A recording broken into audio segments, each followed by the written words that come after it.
मैं बंडी संजय कुमार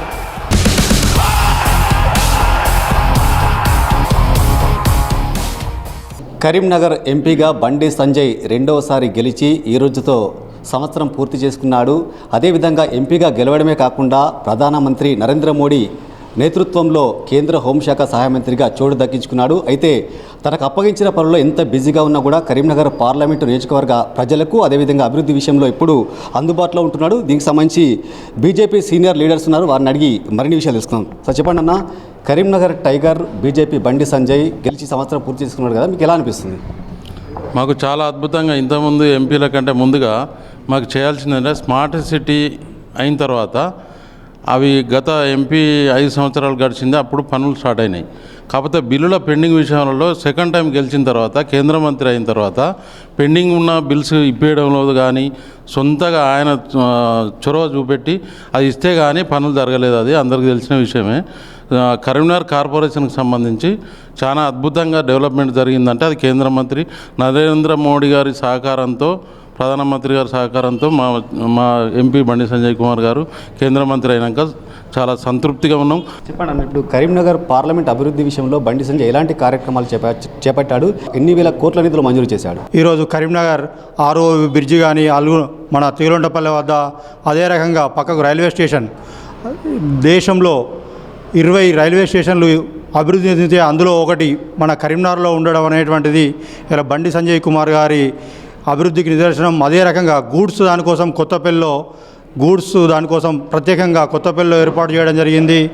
అదే రకంగా 17 పార్లమెంట్ నియోజకవర్గాలు ఉంటే తెలంగాణలో సిఎస్ఆర్ నిధులతో, సిఏఆర్ఎఫ్ నిధులతో అత్యధికంగా తెచ్చినటువంటి నిధులు తేవడంలో దాన్ని సక్సెస్ అయ్యారు.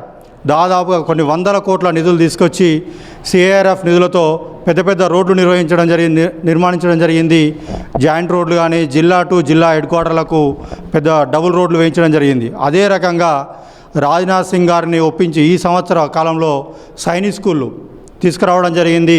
అవి ఈ 1-2 మంత్స్లో పూర్తిగా అవబోతున్నాయి. ఉస్నాబాద్, సిరిసిల్ల నియోజకవర్గాలలో ఆ సైనిక్ స్కూళ్లను ఏర్పాటు చేయడానికి కోసమని రూపకల్పన చేయడం జరుగుతుంది. రాష్ట్ర ప్రభుత్వం వాటికి సంబంధించినటువంటి ల్యాండ్స్ కానీ వసతులు కేటాయించడంలో కొంచెం ఆలస్యం కావడం వలన ఆ పని ఆగడం జరిగింది. అవి కూడా 2-3 నెలల్లో పూర్తవుతాయి. అదే రకంగా కరీంనగర్ నుంచి జగిత్యాల రోడ్డు చాలా ఇబ్బందులలో ఉన్నారు ప్రజలు, దాన్ని రాకపోకలు. గతంలో ఉండేటువంటి టీఆర్ఎస్ ప్రభుత్వం అలసత్వం వలన ఆ రోడ్డు ఇప్పటివరకు కూడా పూర్తి కాలేదు. ఇప్పుడు ల్యాండ్ అక్విజిషన్ చేయకపోవడం వలన, గత ప్రభుత్వం పూర్తి కాకపోవడం వలన ఇప్పుడు ఉండేటువంటి రాష్ట్ర ప్రభుత్వం పైన ప్రెషర్ తీసుకొచ్చి దాన్ని ఏదైనా ఒక రకంగా పూర్తి చేయాలని నితిన్ గడ్కరీ గారితో చర్చలు జరిపి మాట్లాడి దానికి సంబంధించినటువంటి పనులు పూర్తి చేయడం జరిగింది. చెప్పండి అన్న, ఆల్రెడీ ప్రతిపక్ష పార్టీలు బీజేపీ బండి సంజయ్ 2 సార్లు ఎంపీగా గెలిచాడు, కరీంనగర్ పార్లమెంట్ అభివృద్ధిలో మాత్రం అతను చేసిన అభివృద్ధి మాత్రం శూన్యమంటున్నారు. అలాగే ఇప్పుడు కేంద్ర హోంశాఖ సహాయ మంత్రిగా ఉన్నాడు, అతను ఏం అభివృద్ధి చేయలేదని అటు బీఆర్ఎస్, కాంగ్రెస్ రాద్ధాంతం చేస్తున్నాయి. దీనిపై మీరేమంటారు?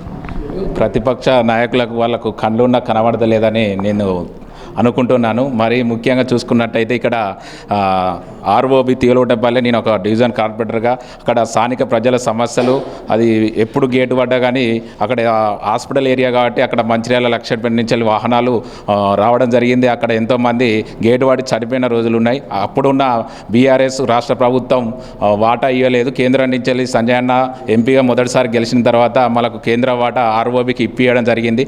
అయినా కానీ అప్పుడున్న బీఆర్ఎస్ రాష్ట్ర ప్రభుత్వం వాటా ఇవ్వకపోవడం వల్ల సేతు బంధన్ స్కీమ్ కింద మొత్తం కేంద్ర ప్రభుత్వం నుంచి 154 కోట్ల నుంచి ఆర్ఓబికి నిధులు తీసుకురావడం జరిగింది. పనులు సుధా ప్రారంభించి నడవడం జరుగుతుంది. అది ప్రతిపక్షాలకు ఇక్కడనే కనబడతలేదా అని నేను వాళ్ళను అడుగుతున్నాను. విలీన గ్రామాల్లో గతంలో 8 విలీన గ్రామాలు మెర్జ్ అయినాయి కార్పొరేషన్లో. మాది విలీన గ్రామమే.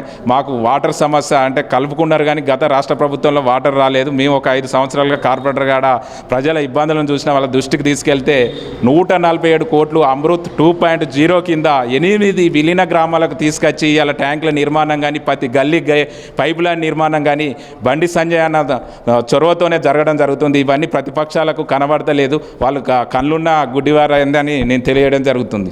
చెప్పండి మేడం, 2 సార్లు గెలిచిన ఎంపీ బండి సంజయ్ రాజన్న దేవాలయం విషయంలో ఎందుకు అభివృద్ధి చేయలేకపోయాడు, అదేవిధంగా కాంగ్రెస్ ప్రభుత్వం చేస్తూ ఉంటే ఎందుకు అడ్డుకుంటున్నారని వాళ్ళు ఆరోపిస్తున్నారు. దీనికి మీరు ఇచ్చే సమాధానం? అయితే ఇప్పుడు రాజన్న దేవాలయం డెవలప్మెంట్ గురించి మాట్లాడుతున్న వాళ్ళు ఒక విషయం స్పష్టంగా గుర్తుపెట్టుకోవాలి. ప్రసాదం స్కీమ్ కింద ఎప్పుడైతే రాజన్న దేవాలయాన్ని మనం ప్రపోజల్ పెట్టినప్పుడు పూర్వ గవర్నమెంట్ ఏదైతే ఉందో బీఆర్ఎస్ ప్రభుత్వము వారు ఇక్కడి నుంచి సరైన విధంగా స్పందించకపోవడం వల్ల మనము ఆ స్కీమ్లో అర్హత సాధించడం. అంతే తప్ప ఎక్కడ కూడా అంటే కేంద్ర ప్రభుత్వం నుంచి వెళ్ళి కంప్లీట్ సహకారం ఉన్నప్పటికీ కూడా రాష్ట్ర ప్రభుత్వం విఫలం వల్లనే ఈరోజు అక్కడ పనులు ఆగిపోయాయి తప్ప ఎక్కడ కూడా బండి సంజయ్ కుమార్ గారు వెనుకడుగు వేయలేదు. ఇప్పుడు కూడా అదే మాట మీద ఉన్న దేవాలయాల అభివృద్ధికి మేము కట్టుబడి ఉన్నాము, చెరిపించే వరకు కూడా ముందడుగు వేస్తూనే ఉంటాము. ముఖ్యంగా మీరు అంటే ఇప్పుడు ఈరోజు కాంగ్రెస్ ప్రభుత్వం ఏదైనా మాట్లాడే ముందు ఒక కరీంనగర్కి సంబంధించిన అంటే మా డివిజన్ పరిధిలో ఒక 10 డివిజన్ల పరిధిలో డంప్ యార్డ్ ఏదైతే ఉందో, ఎందుకు నేను కాంగ్రెస్ గురించి డంప్ యార్డ్ ఎందుకు లింక్ చేస్తున్నా అంటే కాంగ్రెస్ హయాంలోనే కరీంనగర్లో ఈ డంప్ యార్డ్ ఇష్యూ అనేది స్టార్ట్ అయింది. కాబట్టి 2 దశాబ్దాలుగా కరీంనగర్ నడి బొడ్డున ఉన్న ఇప్పుడు అది ఒకప్పుడు అవుట్స్కట్స్ అని చెప్పి ఇప్పుడు నడిబొడ్డు వరకు కూడా డంప్ యార్డ్ వల్ల కొన్ని 10 డివిజన్ల వరకు కూడా ప్రజలు ఇబ్బందులు పడుతున్నారు, శ్వాసకోశపరమైన ఇబ్బందులను ఎదుర్కొంటున్నారు. ఈ సమస్యకు కారకులు ఎవరు అని అంటే కాంగ్రెస్ ప్రభుత్వం. కాంగ్రెస్ ప్రభుత్వం నాటిన మొక్క ఈరోజు వృక్షం అయిపోయి మొత్తం అక్కడ గుట్టలు తయారైపోయింది. వారికి అసలు మాట్లాడే రైట్ లేదు. దాని గురించి ఇప్పటివరకు కూడా నోరు తెరిచి ఏం కూడా ప్రభుత్వం అధికారంలోకి వచ్చి కూడా ఏం చేయలేకపోయారు. కానీ కేంద్ర పట్టణాభివృద్ధి శాఖ మంత్రివర్యులని మనోహర్ లాల్ ఖట్టర్ గారిని కరీంనగర్కి రప్పించి మా సమస్యని వారి ముందు పెట్టి వారి నుంచే హామీ తీసుకున్న వ్యక్తి బండి సంజయ్ కుమార్ గారు. అసలు ఏ ముఖం పెట్టుకుని కాంగ్రెస్ వాళ్ళు మాట్లాడతారండి? అడ్డగోలు హామీలు, నోటికొచ్చిన హామీలు, అమలు కాలేని హామీలను ఇచ్చి ఈరోజు అధికారంలోకి వచ్చిండ్రు. అంతే తప్ప కానీ వాళ్ళు ఇచ్చిన హామీలలో కనీసం ఒక 10% అయినా కానీ చేసి మళ్ళీ ప్రజల వద్దకు వచ్చి అప్పుడు మాట్లాడమనండి. అంతేగాని నోటికి వచ్చిన మాటలు అంటే సరిపోదు. ఈరోజు దేవాలయాల అభివృద్ధికి మేము కట్టుబడి ఉన్నాము. నాడు కూడా ప్రసాదం స్కీమ్ కింద మేము పెట్టడం జరిగింది. కాకపోతే ఇక్కడ బీఆర్ఎస్ ప్రభుత్వం దానికి సరిగ్గా స్పందించాలి, సరైన డాక్యుమెంట్ చేయకపోవడం వల్ల పనులు అక్కడ ఆగిపోయినాయి తప్పితే ఎక్కడ కూడా బీజేపీ ప్రభుత్వం కానీ కేంద్ర ప్రభుత్వం కానివ్వండి బండి సంజయ్ కుమార్ గారు ఎక్కడ వెనకడుగు వేయలేదు. ఇప్పుడు జరగబోయే అభివృద్ధికి కూడా బండి సంజయ్ కుమార్ గారి సహకారం 100% ఉంటుంది. కరీంనగర్ వాస్తవ్యాలుగా మేము బండి సంజయ్ గారి ఈ గత టర్మ్లో అవనివ్వండి ఈ టర్మ్లో సంవత్సర పాలనతోటి మేము 100% సాటిస్ఫైడ్ ఉన్నాం. రాబోయే రోజుల్లో మున్సిపల్ పీఠంపై బీజేపీ జెండా ఎగరవేయబోతుందంటారా? 100% కరీంనగర్లో రాబోయేది అంటే మేయర్ పీఠం ఎక్కబోయేది బీజేపీ పార్టీ వ్యక్తి మాత్రమే. అక్కడ కాషాయ జెండా ఎగరబోతుంది. దాని తర్వాత తదనంతరం తెలంగాణ రాష్ట్రంలో వస్తామనేది కూడా గ్యారంటీనే. ఇప్పుడు మాత్రం కరీంనగర్లో ఎందుకంటే ఈరోజు ఇదే కాంగ్రెస్ పార్టీ వాళ్ళు ఏ హామీలు నెరవేర్చారని ప్రజల దగ్గరికి వెళ్ళి కార్పొరేషన్ ఓట్లు అడుగుతారు? వాళ్ళు ఇచ్చిన ఏ హామీలు మేము నెరవేర్చినాం ఈరోజు మాకు ఓటేయండి అని ఏ ముఖం పెట్టుకొని ఇంటింటికి వెళ్ళి ఓట్లు అడుగుతారు? మేము అదే అడుగుతున్నాం. బీఆర్ఎస్ పాలన సరిగ్గా లేకనే 10 ఏళ్ల వాళ్ళ పాలన అధ్వాన పరిస్థితి ఉంది కాబట్టి వారి తప్పులను చూపెట్టి అధికారంలోకి వచ్చింది కాంగ్రెస్ పార్టీ. మరి వారికి దీటుగా మీరు చేస్తే కదా ఈరోజు గెలిచే అవకాశాలు. ఆ పాలన అంటే ఒకడు ఏంటంటే ఇంకా దరిద్రం, మేము వారికంటే దరిద్రంగా ఉన్నామని చూపించుకోవడానికి మీరు వచ్చినట్టుంది తప్పితే సంవత్సరన్నర కాలంగా ఎక్కడ వేసిన గొంగలు అక్కడే ఉండేది. ఏ ఒక్క డిపార్ట్మెంట్ కూడా 100% సాటిస్ఫైడ్ లేదు. అసలు 100% సాటిస్ఫైడ్గా చాలామంది ప్రభుత్వ ఉద్యోగులకు సరైన టైంలో జీతాలు కూడా ఇవ్వలేని పరిస్థితిలో ఉన్న కాంగ్రెస్ గవర్నమెంట్ ఈరోజు గెలిచే అవకాశాలే లేవు. బీఆర్ఎస్ అయిపోయిన కథ కాబట్టి ఖచ్చితంగా మేయర్ పీఠం బీజేపీదే. చెప్పండి, ఇప్పుడు రాబోయే రోజుల్లో ఎలాంటి అభివృద్ధి చేయబోతున్నారు? మీకు కరీంనగర్లో చూడడం జరిగితే స్మార్ట్ సిటీ నిధులు మొత్తం కూడా సంజన్న తీసుకురావడం జరిగింది. అప్పుడు బీఆర్ఎస్ గవర్నమెంట్ మ్యాచింగ్ గ్రాంట్స్ ఇవ్వలేకపోయింది. ఫస్ట్ 192 కోట్లు ఇచ్చినాక దాన్ని ఇక్కడ లేవైతే ఇక్కడ అంతా మేమందరం కూడా మున్సిపల్ నుంచి వెళ్ళి దాన్ని పోరాటం చేస్తే నెక్స్ట్ మ్యాచింగ్ గ్రాంట్స్ గ్రాంట్ అయినాయి. తర్వాత అట్లనే 1000 కోట్ల మందం పని చేయడం జరిగింది. దాని తర్వాత కూడా మీకు 2700 కోట్లతోని కరీంనగర్ టు వరంగల్ రోడ్ ఎంత బాగా అయిందంటే అసలు మీరు కనీ విని ఎరగని రీతిలో అట్లాంటి డెవలప్మెంట్ జరిగింది.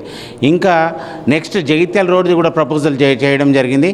ఇవాళ స్మార్ట్ సిటీ కానీ రైల్వే స్టేషన్ కానీ ఆర్ఓబి కానీ ఏది చూసినా కూడా అందులో ప్రతి ఒక్కటి కూడా కేంద్ర సహకారంతో ఇది అంతా జరిగిందని చెప్పి కూడా మేము తెలియజేస్తున్నాం. సో చూసారు కదా, మొత్తానికైతే బండి సంజయ్ ఎంపీగా గెలిచి 2 సార్లు ఎంపీగా గెలిచి 1 ఇయర్ పూర్తి చేసిన సందర్భంగా మాత్రం ఇక్కడ బీజేపీ సీనియర్ లీడర్ సంతోషం వ్యక్తం చేస్తున్నారు.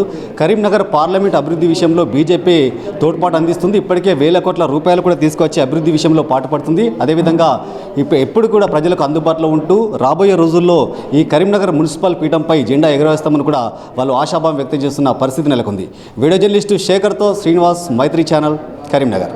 मैं बंडी संजय कुमार